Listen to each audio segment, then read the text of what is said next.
Merhaba arkadaşlar, İki Ters Bir Düz YouTube kanalındasınız. Bugün sizlerle fermuarlı, kapüşonlu spor bir bebek hırkası çalışacağız. Hırkamızın yapılışına kapüşon kısmından başlıyoruz. Kapüşonumuzu örüp bitirdikten sonra boyun kısmından ilmek alıyoruz. Kısa satır çalışmaları yaparak reglen kol çalışıyoruz. Kollarımızı bekletiyoruz. Önce bedeni örüp bitirdikten sonra kolları örüyoruz. Eğer siz yuvarlak örmekte zorlanırsanız önce kol kısımlarını dikişli olarak yapabilirsiniz. Daha sonra bedeni örebilirsiniz arkadaşlar. Tamamen isteğe kalmış. Örme işlemi bittikten sonra alt kısımdan ilmek çıkartıp cep kapaklarını yapıyoruz. Cep kapaklarımızı yan kısımlardan dikiyoruz. Yine buradan da üst kısımdan dikiyoruz. Bu kısımları fermuar bantlarımızı örerken araya alıyoruz. Ayrıyetten dikmiyoruz arkadaşlar. Şu şekilde. Fermuar bandımızı örüp fermuarımızı dikiyoruz. Daha sonra tığla zincir çekip bir bağcık oluşturup kapüşon kanalına geçiriyoruz. İşlem aşamaları kısaca bu şekilde. Daha detaylı anlatımını videoda izleyebilirsiniz. Ölçülerini de vermek istiyorum sizlere. Hırkamızın boyu omuz kısmından lastik ucuna kadar yaklaşık olarak 33 santimetre arkadaşlar. Beden genişliği ise koltuk altından ölçtüğümüzde yaklaşık olarak 30,5 santimetre. Kol genişliği üst kısımda 11 santimetre. Burada birkaç ilmek eksilttiğimiz için alt kısım daha dar. Bu kısmında genişliği 10 santimetre. Fermuar bantlarının uzunluğunu ölçüyorum. Fermuar bantlarının uzunluğu da 30,5-31 santimetre civarı arkadaşlar. Gerekli malzemeleri de belirtmek istiyorum. 100 gramı 250 metre olan antipinik bebe yünlerinden kullandım. Örmek için 3,5 ve 4 numara yuvarlak örgü şişleri. Yine tığ işlerini yapmak için 4 milimetrelik bir tığ. Dikiş işlemleri için bir yün iğnesi gerekiyor. Sarı renk ipimizden 1,5 yumak gidiyor. Bir yumak da gri renk ipimizden gidiyor arkadaşlar. İsterseniz yapılış aşamasına geçelim. Şimdiden herkese kolay gelsin. Evet arkadaşlar, hırkamıza kapüşon kısmını örerek başlıyoruz. Ben ön kısmından başladım. Kanal kısmını yaptım ve bir miktar ördüm. Toplam 14 santimetre kadar örmüşüm arkadaşlar. Şimdi kanal kısmını nasıl yaptığımızı 15 ilmeklik bir küçük parça üzerinde gösteriyorum. İlmek almaya başlarken şişimizin ikisini de kullanıyoruz şu şekilde. Çünkü alt kısmın geniş olması lazım ilmek çıkartmak için.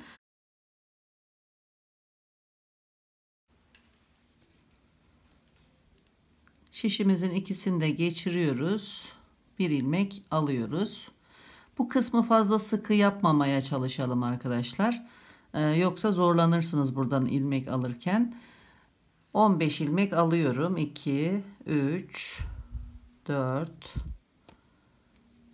5, 6, 7, 8, 9, 10, 11, 12, 13, 14, 15. Şişimin birini çıkartıyorum ve ilk sıramızı ters olarak örüyorum.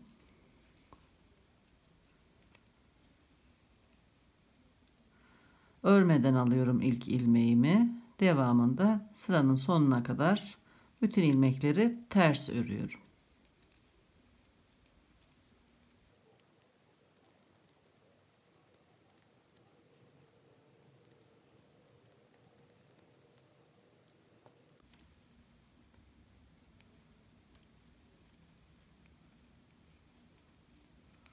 Dönüyorum.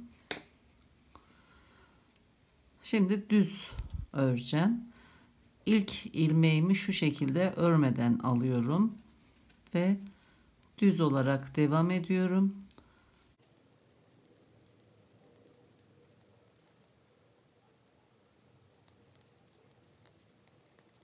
Son ilmeğimi şu şekilde değil de içinden şu şekilde batarak ters alıyorum, düz örüyorum. Bu kısmın dönmemesi için tekrar dönüyorum. Arka yüzden ters, ön yüzden düz örerek yaklaşık 4 santimetre örüyoruz arkadaşlar. 4 santimetre örelim.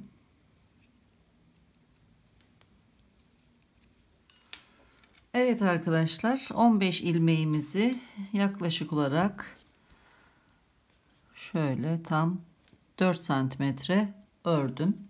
Şimdi iki ucunu şu şekilde birleştireceğim örerek ve ilk ilmeğimi buradan almadan önce buradan yan taraftan ilk ilmeği şöyle yapayım. İlk ilmeği alıyorum ve getirip bunu şişime takıyorum. Daha sonra bu bir şişteki ilmeğin bir de aldığım ilmek, ikisini birlikte örüyorum. Şimdi sıradakine geçiyorum. Sıradaki ilk ilmek bu. Alıyorum, şişime takıyorum. Şişimdeki ilmeğimle birlikte örüyorum. Tekrar sıradaki ilmeğimi alıyorum. Aynı şekilde örüyorum. Alt kısımdan ilmek alırken atlamamaya dikkat edelim arkadaşlar. Eğer atlarsak bu kısımda ilmekler denk gelmeyecektir ve çirkin bir görüntü oluşacaktır. Buna dikkat ederek bu şekilde örmeye devam edelim.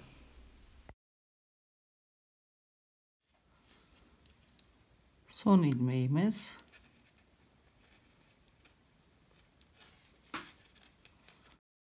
Yine buradan yan taraftan alttan ilmeği alıyorum. Son ilmeğimi de onunla birlikte örüp tamamlıyorum.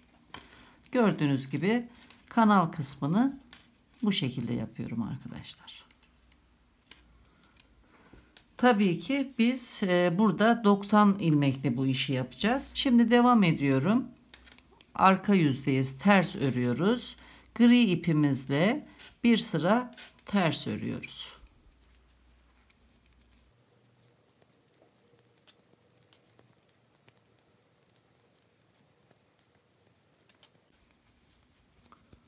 Dönüyoruz.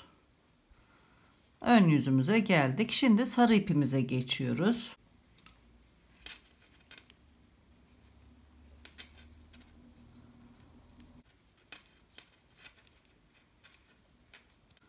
Sarı ipimizle örmeye devam ediyoruz.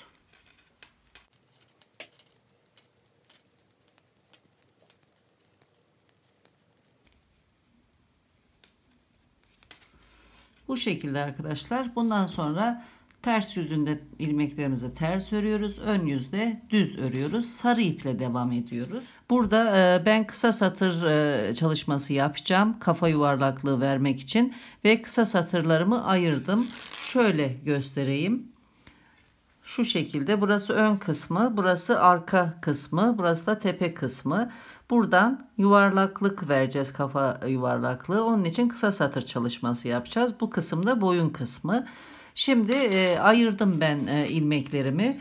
Burada 31 ilmek, burada 28, burada da yine 31 ilmek olmak üzere ayırdım. Kısa satırlarım için de ayırdım. Her ayraç arasında 5'er ilmek var. Sadece burada 6 ilmek var arkadaşlar. Bu kenar ilmek olacak. 5, 10, 15, 20, 25, 30 ilmek. Bir de kenar ilmek 31. Burası da aynı şekilde. Şimdi kısa satır çalışmalarına başlıyorum. Buradan örmeye başlayacağım. Bu ayracımıza gelene kadar öreceğim düz olarak. Birlikte örelim.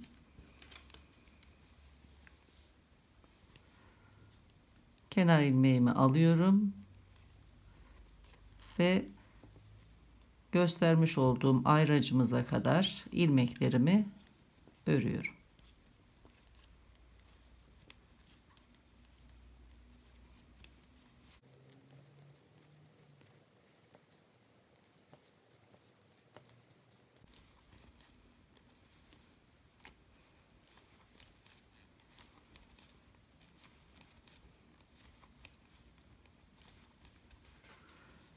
Sol taraftaki ilk ayracımıza geldik. Çıkartıyoruz bunu. Dönüyoruz. Buradan kısa satırımızı yapıyoruz. İlk kısa satırımızı. Şimdi bu ilk ilmeğimizi tekrar sağ şişimize alıyoruz. İpimizi şu şekilde geçiriyoruz ve çekiyoruz. Gördüğünüz gibi 2 ilmek oluştu. Şu şekilde. Daha sonra ilmeklerimizi örmeye devam ediyoruz.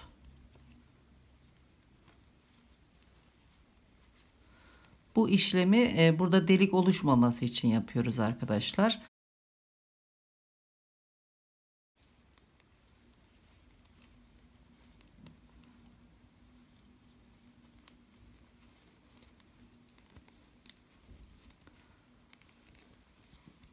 Bu kırmızı işarete kadar örüyoruz.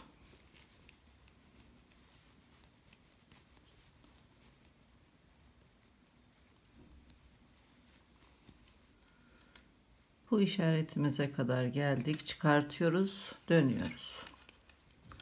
İpimiz önde, ön yüzümüzde. Son ördüğümüz ilmeği alıyoruz. İpimizi şu şekilde arkaya doğru çekiyoruz. Gördüğünüz gibi 2 ilmek oluştu. Şimdi devam ediyoruz. Dönüyoruz.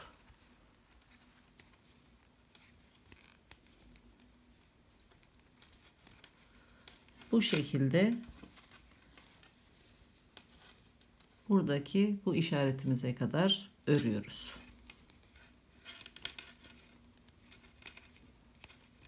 Ayracımıza geliyoruz, çıkartıyoruz ve dönüyoruz. Şimdi yine son ördüğümüz ilmeği alıp ipimizi şöyle arka tarafa çekip öne geçiriyoruz, çekiyoruz. Alttaki ilmeği yukarı çıkarmış olduk. Dönüyoruz.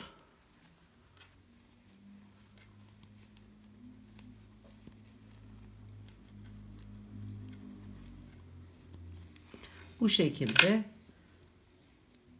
pembe ayracımıza kadar örelim.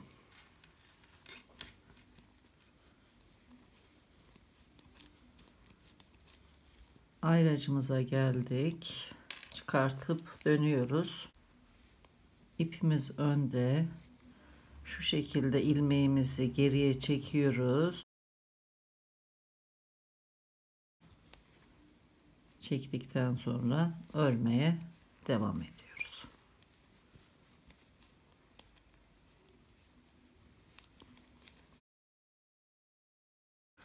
Evet arkadaşlar, bu şekilde kısa satırlarımızı çalışıyoruz. Buradan gelip tekrar buradan dönüyoruz. Buraya geliyoruz. Buradan tekrar dönüp buraya geliyoruz. Buradan dönüp buraya geldiğimizde orta kısımda ilmek eksiltmeye başlayacağız. Yani şöyle göstereyim. Sağ kenarda 2 ayraç, sol kenarda 2 ayraç kalacak şekilde gidiş gelişlerimizi yapalım. Buraya geldiğimizde yine birlikte çalışmaya başlayacağız. Kalan kısa satırlarımızda çalışalım.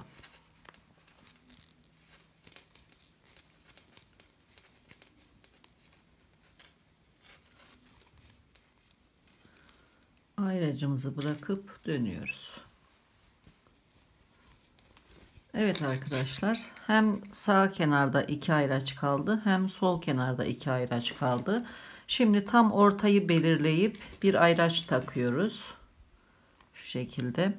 Burada 28 ilmeğimiz vardı. Buradan 14 ilmek ayırıyoruz. 2, 4, 6, 8, 10, 12, 14. Buraya ayracımızı takıyoruz.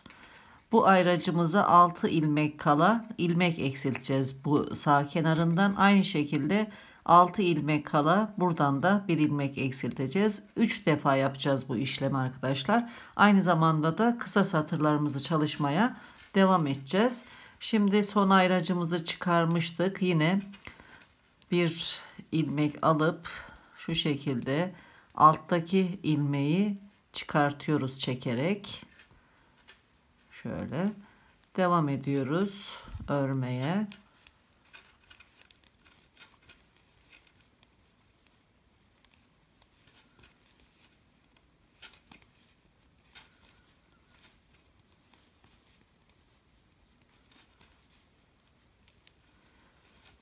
Şimdi 8 ilmek örüyoruz. 1 2 3 4 5 6 7 8.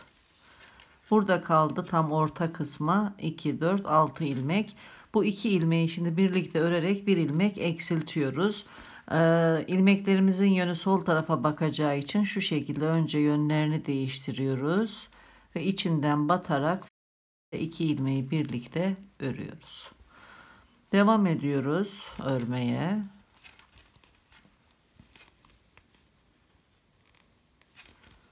Orta kısmı geçiyoruz.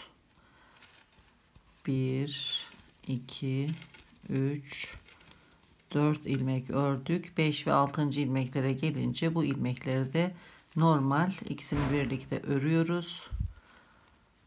Sağ tarafa yatmış oldu ilmeklerimiz.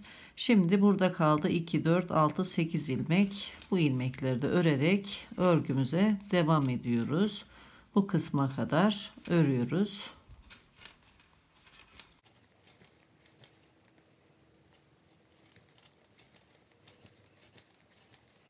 Çıkartıp ayracımızı dönüyoruz. Yine ilmeğimizi çekerek şu şekilde arkaya çektik, iyice gördüğünüz gibi. Tekrar devam ediyoruz örmeye. Pembe ayracımıza kadar örelim.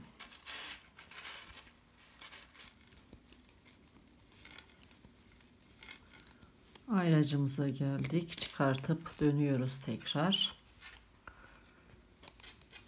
İpimizi öne alıp bir ilmek tekrar çekerek şu şekilde arkaya kaydırıyoruz ve örmeye devam ediyoruz.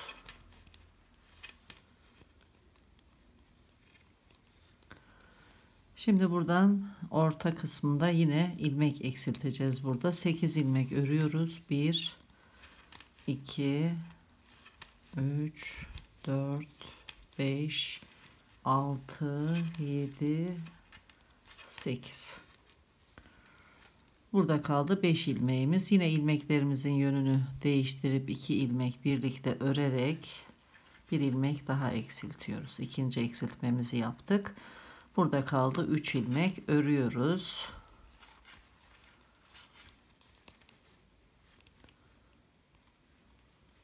Tekrar 1 2 3 ilmek ördük. 4. ve 5. ilmekleri şu şekilde ikisini birlikte alıp bir ilmek de bu taraftan eksilttik. Devam ediyoruz. Bu kısma kadar örüyoruz. Bu tarafta son kısa satırımızı çalışacağız. Ayracımızı çıkarıp dönüyoruz.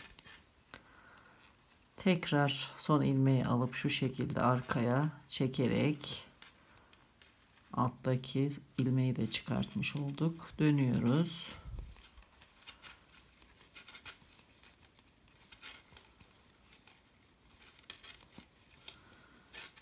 Bu ayracımıza kadar örelim.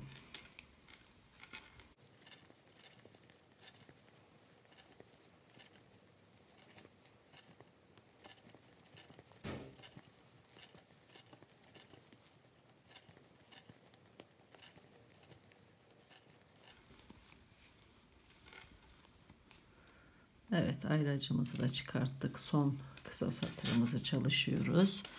İpimizi öne alıp şu şekilde çekiyoruz arkaya ve örmeye devam ediyoruz.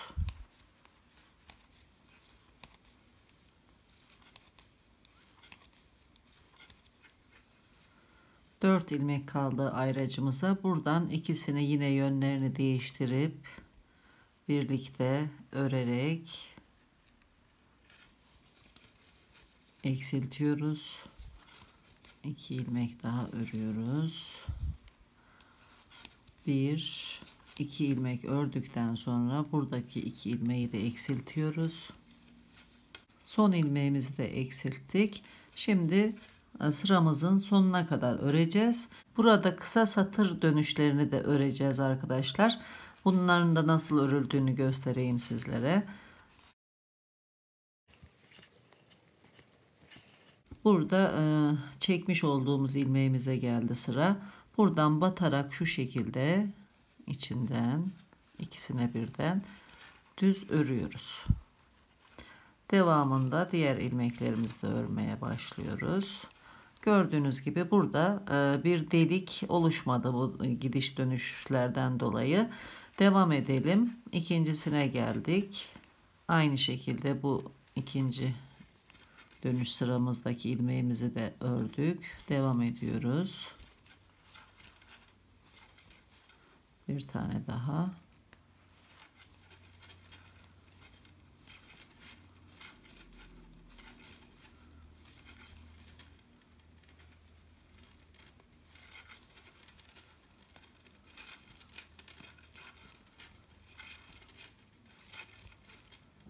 Yine geldi.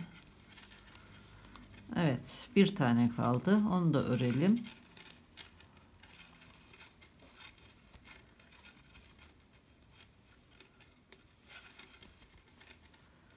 Sıramızın sonuna kadar bütün ilmeklerimizi ördük.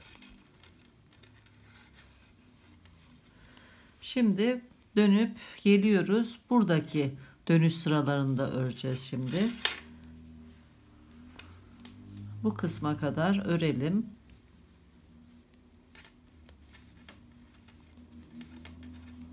Orta kısma geldik. Devam ediyoruz.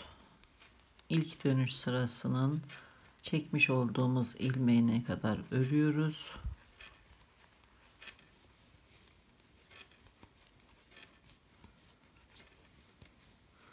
Geldik. Normal ters örer gibi örüyoruz. Devam ediyoruz.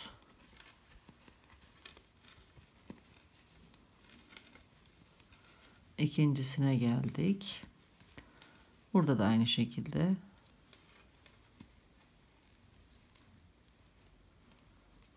sıramızın sonuna kadar bütün ilmeklerimizi örelim.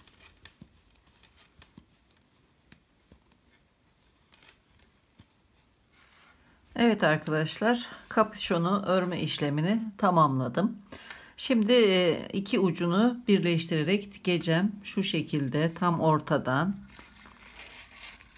şişimi çekiyorum. Şişlerin ucunu şu şekilde yan yana getiriyorum. Bu kısmı dikiyoruz. Bir tığ yardımıyla dikeceğiz. Tığımızı alıyoruz. İlk ilmeğimize batıyoruz. Diğer şişteki birinci ilmeğimize de batıyoruz ve şu şekilde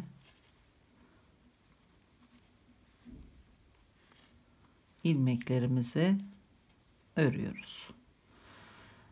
Tekrar birer ilmek alıyoruz. Ördükten sonra tığda bekleyen ilmeğimizin içinden geçiriyoruz. Birer ilmek alıyoruz. Her iki şişten içinden geçiriyoruz. Sonra tığdaki ilmekten geçiriyoruz. Dikme işlemini bu şekilde sıramızın sonuna kadar yapıyoruz.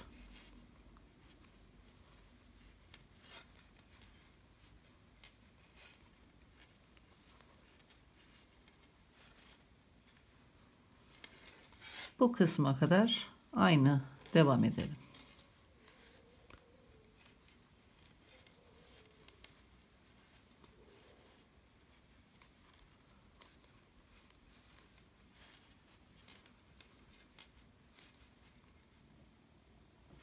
Dikme işlemini tamamladım. Burada ipimi aradan geçirerek temizledim. Çeviriyorum. Görüntümüz bu şekilde oldu arkadaşlar. Şimdi bu kısımdan ilmek almaya başlayacağız. Toplam 50 ilmek alacağız. Burada gri kısımdan 5 ilmek, sarı kısımdan Buraya kadar 20 ilmek. Aynı şekilde buradan da 20, buradan 5. Toplamda 50 ilmek almış olacağız. İlk olarak sarı renk ipimle bir tığ yardımıyla şu kenardan ilmeklerimi almaya başlıyorum. İlk olarak şu 2 ilmeği alıyorum. İkisinin arasından bir ilmek alacağım daha doğrusu.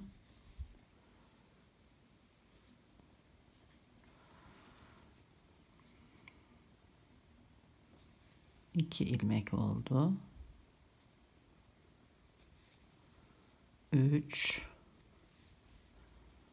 4 bir de bu 5. Şişime geçiriyorum ilmeklerimi.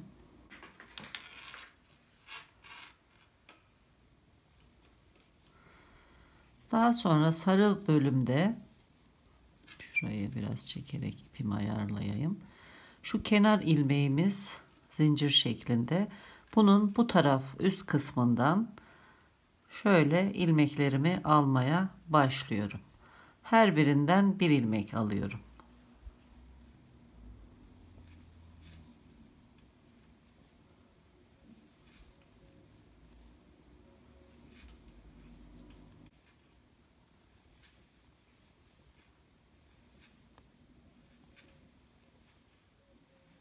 İlmeklerimi şişime geçirdim.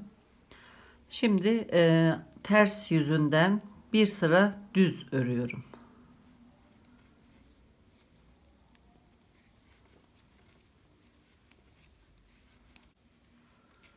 Evet arkadaşlar, bir sıra düz örüp geldim. Ön yüzümüzdeyiz. Şimdi ben burada reklam ayrımlarını ayarladım. Şu şekilde şema üzerinde de göstermek istiyorum. Burada 9 ilmek ön bölüm için ayırdım. 2, 4, 6, 8, 9.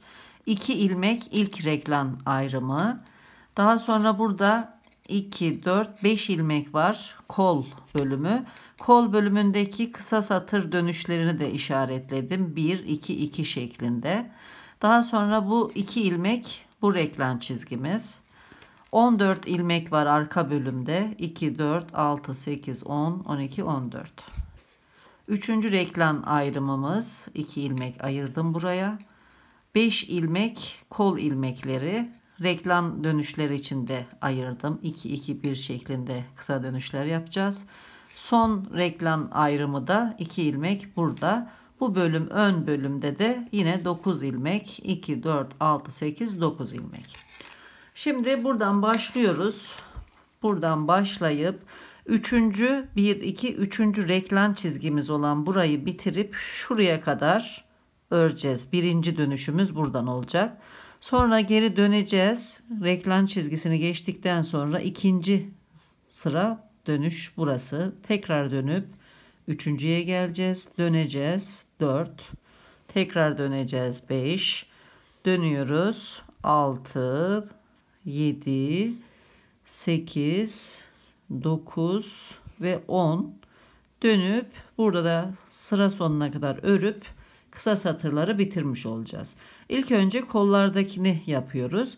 Şimdi başlıyoruz. Bu renkli ayraçlar arasındaki bölümler reklam çizgilerimiz arkadaşlar. Karıştırmamak için renkli ayraç taktım. Şimdi buradan artırmaları yaparak bu bölüme kadar 3. reklam çizgimiz olan bu kısma kadar geliyoruz. Örelim. Örerken birer ilmek hem sağ taraftan bitişte de sol taraftan artıracağız. Bu artırdığımız birer ilmek kenar ilmeklerimiz olacak arkadaşlar. Burada da yine biraz geriden başlamıştık. Bu da buraya bağcık geçeceği için arkadaşlar. Şimdi bir ilmek artırarak kenar ilmeğimizi alalım. Kenar ilmekle birlikte burası 10 ilmek olmuş oluyor. Devam ediyoruz. Şu şekilde aldık. 1, 2, 3, 4, 5, 6, 7, 8 ve 9 ilmek örüp ilk reklam artışına geldik arkadaşlar. Burada işaretten önce alt ipimize sol şişimizle arkadan batıyoruz. Bir ilmek artırıyoruz. Reklam işaretimizi takıyoruz. 2 ilmek reklam çizgisini örüyoruz. Tekrar işaretimizi takıyoruz. Sol şişimizle alttaki ipe şöyle önden batıyoruz. Şöyle arka taraftan batarak bir ilmek artırıyoruz. Ve devamında diğer kol ilmeklerimizi örerek devam ediyoruz.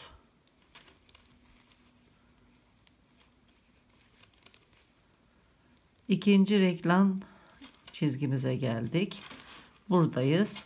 Yine sol şişimizle arkadan batıp örüyoruz. Bir ilmek artırıyoruz. 2 reklam çizgimiz için ayırdığımız ilmeğimizi örüyoruz. Tekrar bir artış yapıyoruz. Bu sefer önden şişimizle batıp bir ilmek artırıyoruz. 14 ilmek örüp buraya kadar geliyoruz. 1 2 3 4 5 6 7 8 9 10 11 12 13 14. Tekrar reklam artışları yapıyoruz. Şişimizle ipimize arkadan batıyoruz. Ön taraftan batıp bir ilmek artırıyoruz. Reklam ilmeklerimizi örüyoruz. Bir ilmek daha artırıyoruz. Bu sefer önden batıyoruz şöyle. Arkadan batıp örüyoruz. Şimdi buraya geldik. 2 ilmek örüyoruz. İlk dönüşümüzü yapacağız. Ve ilk dönüşümüzü yapıyoruz. Birinci dönüş. Dönüyoruz. Son örmüş olduğumuz ilmeğimizi alıp ipimizi arkaya şu şekilde çekiyoruz. Burada ilmeğimizi döndürmüş olduk. 2 ilmek şeklinde gözüküyor. Bu daha sonra örülecek. Aynen bu kısımda yapmış olduğumuz gibi. Şimdi bütün ilmeklerimizi örerek bu kısma kadar geliyoruz. İkinci bölüme geleceğiz.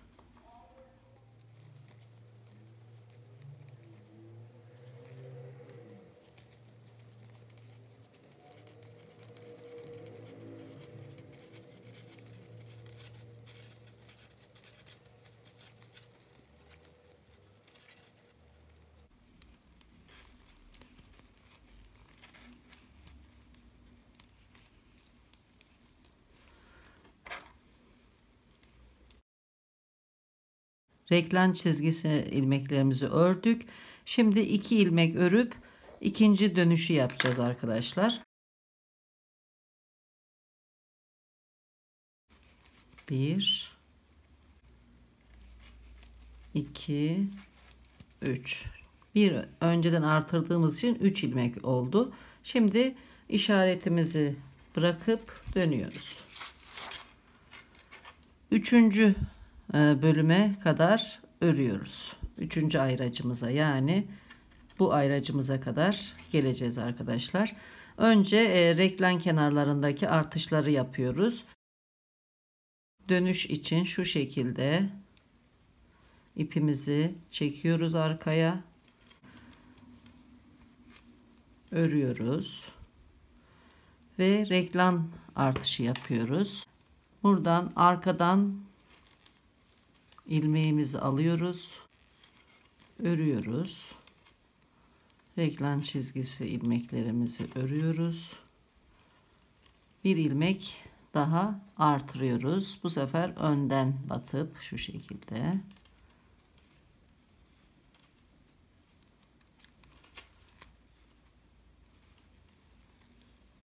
arka ilmeklerini örerek devam ediyoruz.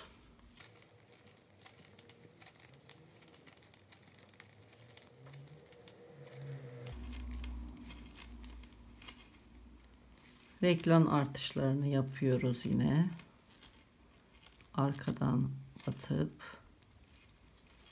örüyoruz.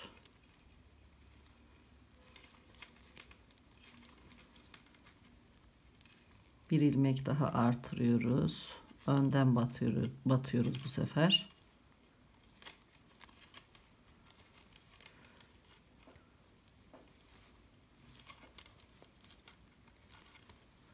Şimdi ilk dönüş ilmeğimize geldik. Bu ilmeğimizi de alttan batarak düz örüyoruz. Üçüncü dönüş işaretimize geliyoruz. Ayracımızı çıkartıyoruz ve dönüyoruz. Şimdi üçüncü dönüşümüzü yapıyoruz arkadaşlar. Buradan dördüncü dönüş işaretine kadar örüyoruz. İlk önce şu şekilde ilmeğimizi çekiyoruz. Kısa satır çalışması yaptığımız için devam ediyoruz.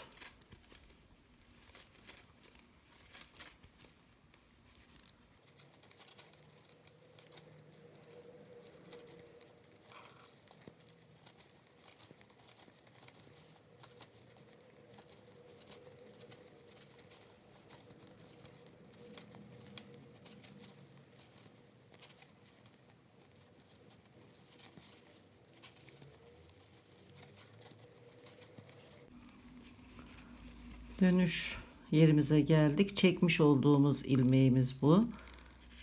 Şu şekilde batıyoruz. Ters olarak örüyoruz. Şimdi ayracımıza kadar örüp çıkartıyoruz. Dönüşümüzü yapıyoruz. Dördüncü dönüşümüz oldu arkadaşlar. Şimdi ipimizi öne alıyoruz. İlk ilmeğimizi şu şekilde arkaya çekiyoruz. Devamında ilmeklerimizi örerek reklam artışlarını yapıyoruz önce. Reklam artırımına geldik. Arkadan batıyoruz. Örüyoruz ilmeğimizi, artırmış olduğumuz ilmeğimizi. Reklam çizgisi ilmeklerini örüyoruz. Önden batıp bir artış daha yapıyoruz.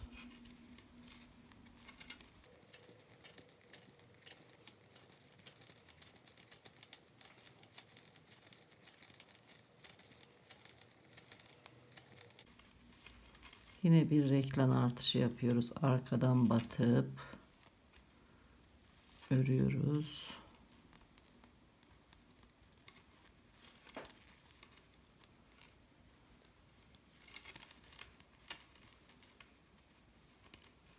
Bir artış daha yapıyoruz. Önden batıp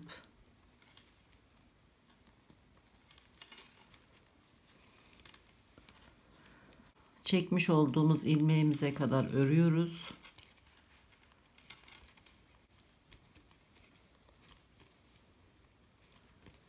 Buradaki dönüş ilmeklerimizi örüyoruz şu şekilde. Şimdi buradayız arkadaşlar. Reklam çizgimizden önceki ilmekteyiz. Bunu örüp reklam artırmalarımızı yaptıktan sonra bir ilmek daha örüp buradan dönüş yapacağız. Hemen işaretlerimi de koyayım burada.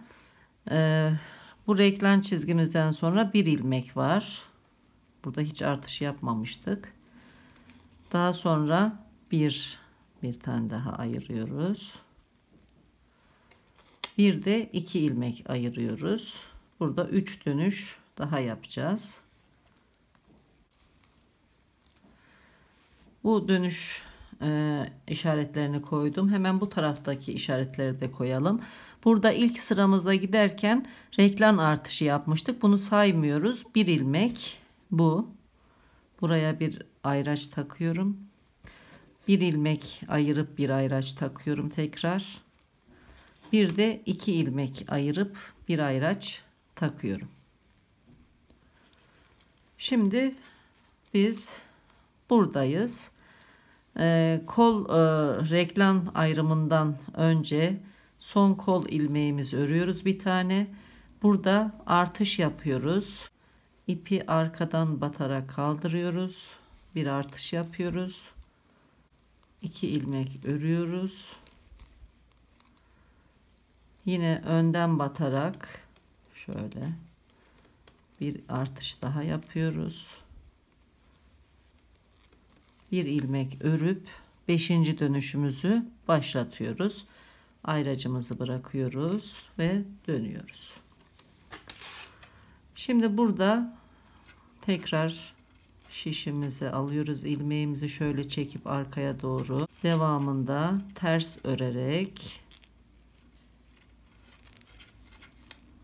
devam ediyoruz.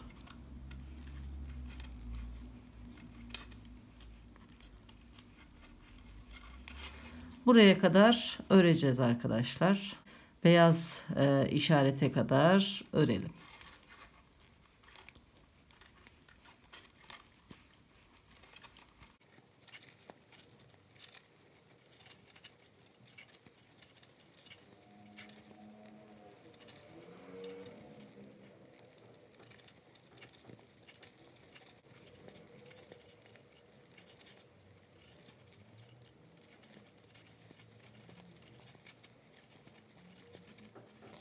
Burada yine işaretimize gelmeden önce kısa satır dönüşlerimiz vardı. Onu örüyoruz. İlmeklerimizi örüp reklam çizgimize geliyoruz.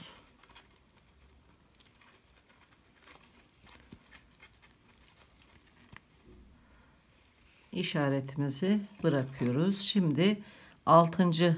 dönüşümüzü yapacağız arkadaşlar. Buradan dönüp 7. dönüş işaretimize kadar reklam artışlarını yaparak geliyoruz. Dönüyoruz. İlmeğimizi alıp şu şekilde arkaya doğru çekiyoruz. Devamında ilmeklerimizi örüyoruz. Reklam artışımızı yapıyoruz. Arkadan batıyoruz.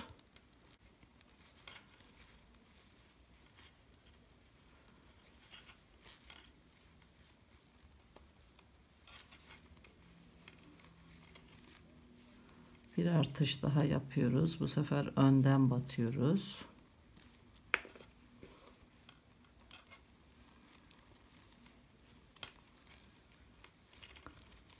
Devam ediyoruz.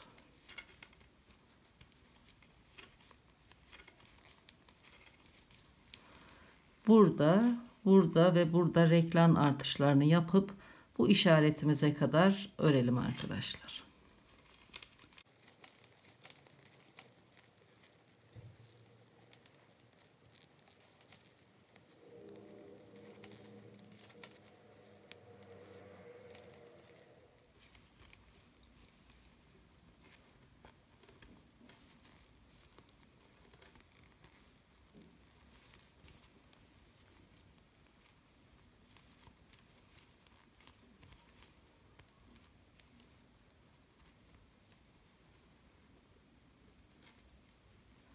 Reklam artışını yapıyoruz.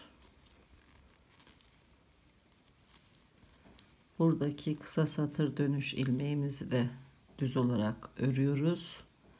Bir ilmek örüp dönüş yerimize geliyoruz. 7. dönüşümüzü yapacağız arkadaşlar. Buradan örerek dönüp 8. dönüşümüze kadar örüyoruz. Dönelim. İlmeğimizi geriye çekiyoruz. Devam ediyoruz.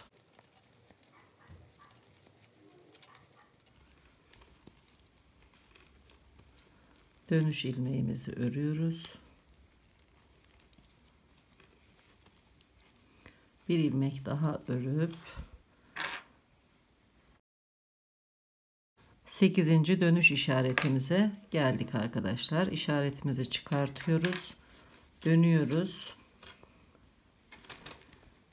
İlmeğimizi çekerek geri alıyoruz. Şu şekilde dönüyoruz. Yine reklam çizgilerinden önce artışlarımızı yapıyoruz.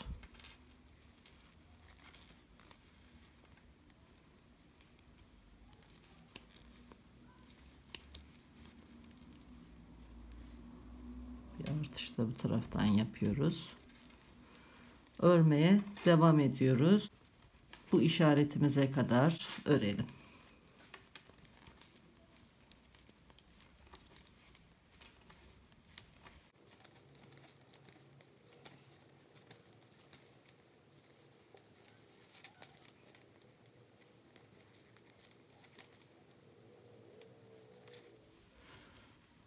Çekmiş olduğumuz ilmeğe geldik.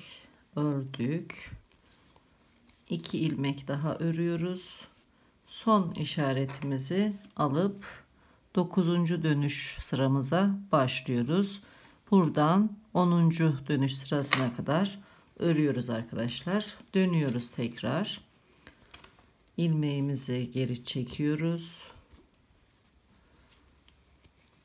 Ve örmeye başlıyoruz. Buraya kadar örüyoruz.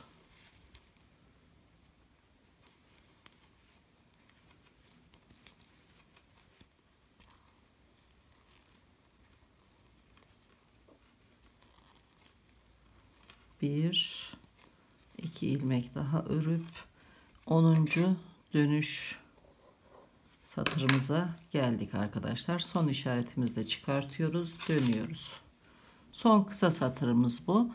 Şimdi buradan kısa satır dönüşü yapıp buraya kadar, son ilmeğe kadar bütün ilmeklerimizi örüyoruz. Buralarda reklam artışları yapmayı unutmuyoruz arkadaşlar. Yine son kısa satırda ilk ilmeği alıp şöyle geri çekiyoruz iyice. Daha sonra örmeye başlıyoruz. Evet arkadaşlar, son dönüş sıramızdaki ilmeğimize geldik. Buradaki ilmeğimizi de ördükten sonra artık geri dönüş yapmıyoruz. Sıramızın sonuna kadar bütün ilmeklerimizi örerek kısa satır çalışma işlemlerini bitirmiş oluyoruz arkadaşlar. Burada bir ilmek artırmıştım, kenar ilmek. Aynı şekilde yine burada da bir ilmek artırıyorum. Evet arkadaşlar, kısa satır çalışmalarını tamamladık. Reklam çizgileri kenarlarından artışlarımızı yaparak düz örüyoruz. Arka tarafta da ters örerek sıra başlarına kadar geliyoruz. Bundan sonra böyle devam edecek örgümüz. Reklam çizgisi uzunluğumuz istediğimiz uzunluğa gelince kol ilmeklerini ayırıp gövdeyi öreceğiz. Bu şekilde örelim. Kol ayrımlarına geldiğinde tekrar birlikte örmeye başlayacağız arkadaşlar.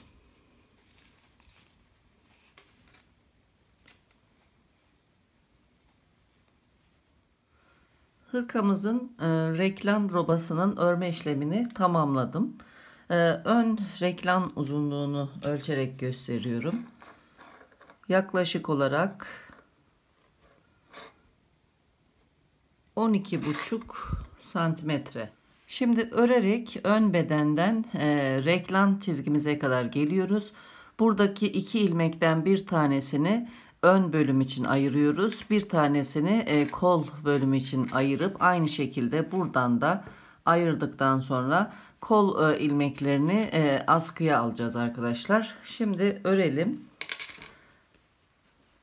Kol ilmeklerimize kadar örme işlemini devam ettirelim.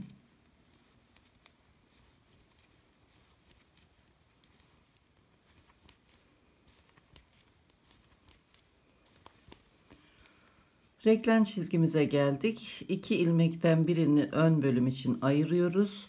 Burada bir ilmeğimizi kola ayırdık. Şimdi bir iğne yardımıyla farklı renk bir ipe ilmeklerimizi geçiriyoruz.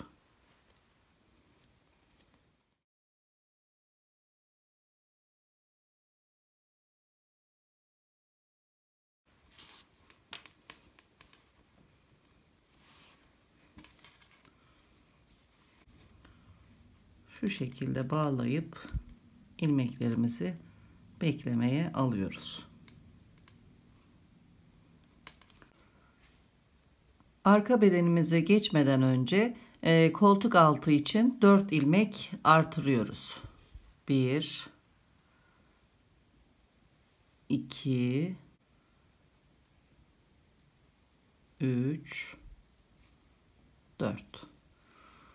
Buradan arka bedenden örmeye başlıyoruz. Bu kısma kadar arka bedeni örüyoruz.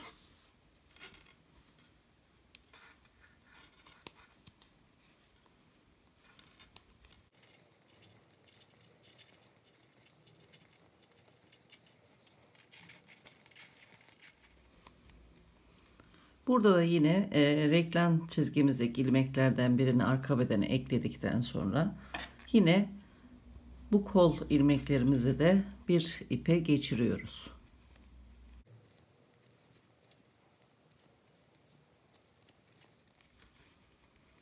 Reklam çizgimizden bir ilmek de aldık.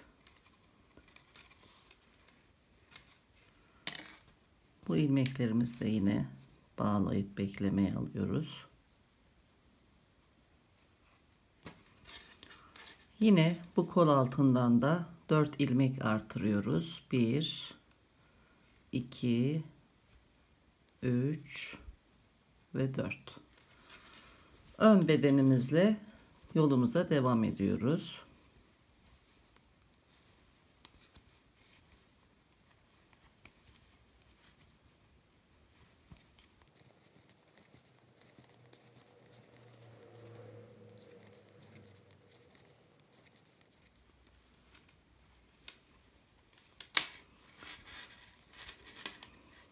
Bundan sonra bedeni sarı renk ipimizle örerek istediğimiz uzunluğa geldikten sonra gri renk ipimizle lastik örmeye başlayacağız.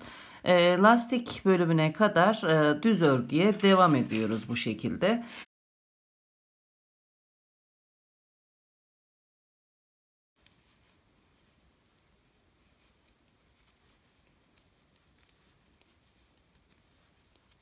Beden kısmında lastik kısmına kadar ördüm. Yaklaşık olarak ölçeyim ne kadar örmüş olduğumu. 14,5 santimetre örmüşüm. Şimdi lastik öreceğiz. Gri renk ipimize geçeceğiz. 3,5 numara şişle örmeye başlıyoruz. Şimdi gri renk ipimize geçip bir sıra düz öreceğiz. Yine arkadan da düz öreceğiz. Yani bir diş haroşa sırası öreceğiz bu kısımda. 3,5 numara şişimiz ve gri renk ipimizle örmeye başlıyoruz. Birinci sırayı düz örüyoruz.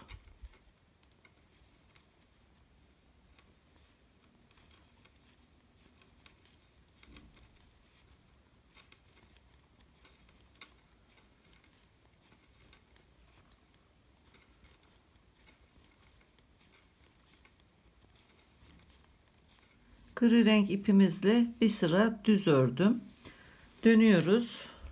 Bir sıra arka taraftan da düz öreceğiz. Yani bir diş haroşa sırası öreceğiz. Ön tarafta oluşacak.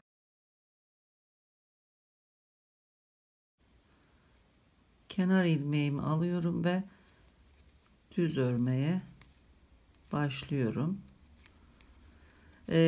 Tek sayıda ilmek olması gerekiyor arkadaşlar. Çünkü ön tarafların simetri olmasını istiyorum. Yani düz ilmekle başladığımda düz ilmekle bitmesi için.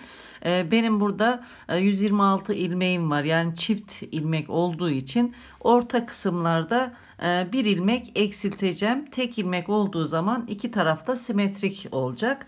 Buna dikkat edelim. Şimdi sıramızın sonuna kadar düz olarak örüyoruz. Sadece bir ilmek orta kısımlarda eksiltiyoruz. Bir ilmek örmeden aldım. Kenar ilmeğimiz. Düz ilmekle başlıyorum lastik örmeye. Bir düz, bir ters, bir düz, bir ters, bir düz, bir ters, ters, düz, ters, düz ilmek. Son kenar ilmeğimizde kenar ilmek olarak düz olarak örüyoruz şu şekilde. Dönüşte kenar ilmeğimizi örmeden alıyoruz.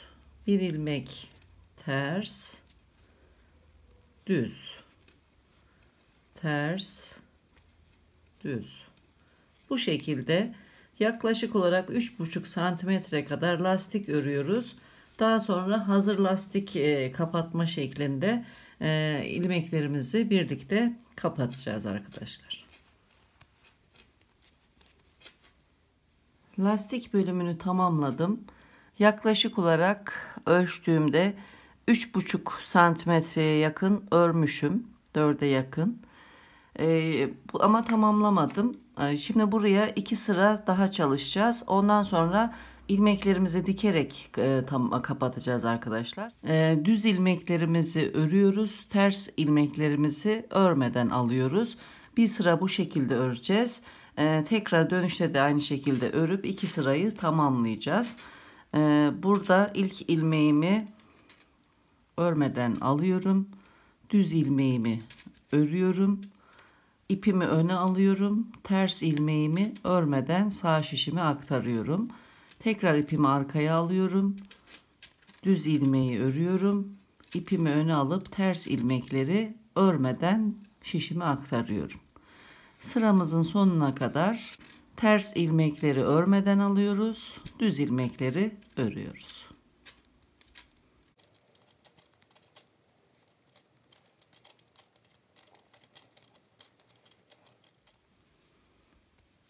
Dönüyoruz.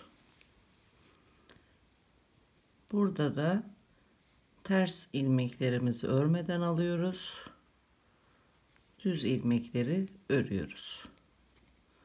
Bu ördüğümüz son sıra lastik örgümüzde. Daha sonra ilmeklerimizi dikerek kapatacağız arkadaşlar.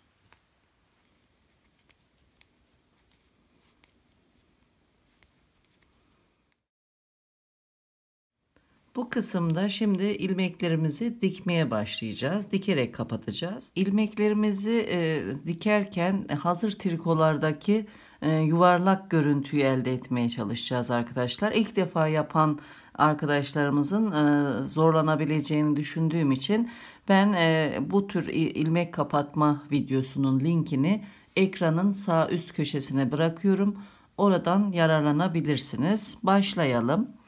İkinci ilmeğimize batıyoruz. Birinciyi atlayıp ikinciye batıyoruz. İlmeklerimizi serbest bırakıyoruz. Diğer ilmeğimizi de şişimize alıyoruz. Buradan aynı şekilde birinci ilmeğe battığımız gibi batıyoruz. İlk ilmeğimize. Burada sırada ters ilmeğimiz var. Ters ilmeğimizin sağ değil sol kenarından batıyoruz. Ve ipimizi çekiyoruz. Sıkıyoruz. Öndeki düz ilmeğimizi buluyoruz. İlk batmış olduğumuz ilmeğimiz. Bu ilmeğimizin sağ değil sol kenarına batıyoruz. Ve buradaki ikinci düz ilmeğimize de yine sağdan batıp şu şekilde iğnemizi çekip ipimizi sıkılıyoruz. Bir önceki ters ilmeğimize arkadan batıyoruz. Artık serbest bırakıyoruz ilmeğimizi. Sıradaki ters ilmeğimize de yine sol taraftan iğnemizi batırıp çekiyoruz. Ve sıkılıyoruz. Şimdi düz ilmeğimize geldik yine tekrar. İlmeğimizin sol kanadından batıyoruz. Sıradaki düz ilmeğimize de batıp ipimizi çekiyoruz.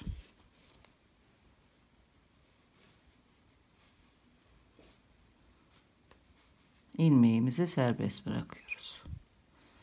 Burada dikkat etmemiz gereken şey arkadaşlar, ilmeklerimizi bulmamız. Yani diktiğimiz ipe değil de asıl ilmeğimize batmamız gerekiyor. Arkadaki ilmeğimizi buluyoruz. Bu ilmeğimize arkadan batıyoruz. Sıradaki ters ilmeğimize de ilmeğimizin sol tarafından batıp ipimizi çekiyoruz.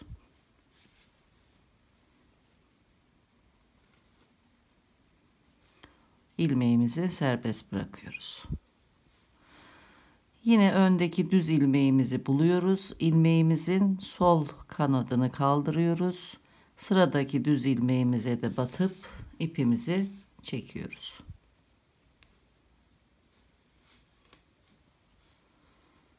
İlmeği serbest bırakıyoruz. Arkadaki ilmeğimizi buluyoruz. Sol kanadını kaldırıyoruz.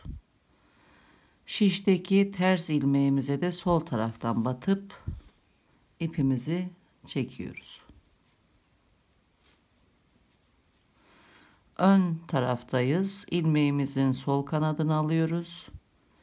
Sıradaki düz ilmeği alıp ipimizi çekiyoruz.